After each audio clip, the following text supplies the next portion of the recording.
visai rungtynių pradžia buvo gera, turėjom plus 12 kažkur. Pirmus 2 kėlinius žaidėm, realiai greitai žaidimo visai buvo gerai.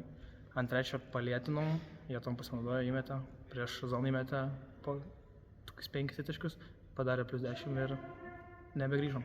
Kągi, Aurimai, sveikinimai su pergalė, išlygintas serijos rezultatas 1-1. Tas pirmas kėlinys buvo sudėtingas, bet po trenerio išvarimo, atrodo, vyrai užsikūrė. Tai papildoma motivacija, turėminį treneris pasiaukojo, parodė, kad, kaip sakyt, tą ryžtą komanda irgi susijėmė ir nusprendėm kovoti ne tik už save, už savigarbą, bet ir už trenerį. Tas toks nugalėtojų mentalitetas įsijungia. Galbūt įžeistas toks užgautas ambicijas, pasakykim taip, turėminį, galvojam, čia praeisim, pravažiuosim ir taip toliau, o jaunimas davė kovą.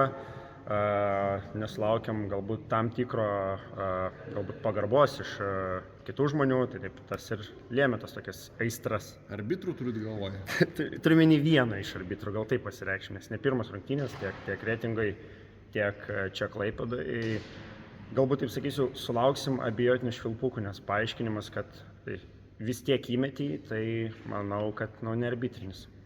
Laukia tos trečiosios serijos rungtynės, pačios svarbiausios, turbūt ir sudėtis bus maksimaliai kovinė surinkta. Šiaip tai gaila labai dėl žaidėjų, nes daug, Mindaugas Norvaišas iškritęs, dar turim žaidėjų, kas su traumom ir šiandien tokie sirguliuojantis atėjo, tai svarbi džiugu žaidėjus, kad jie ateina, kad jie rodo pagarbą komandai, norą, bet linkimės, kad be traumų.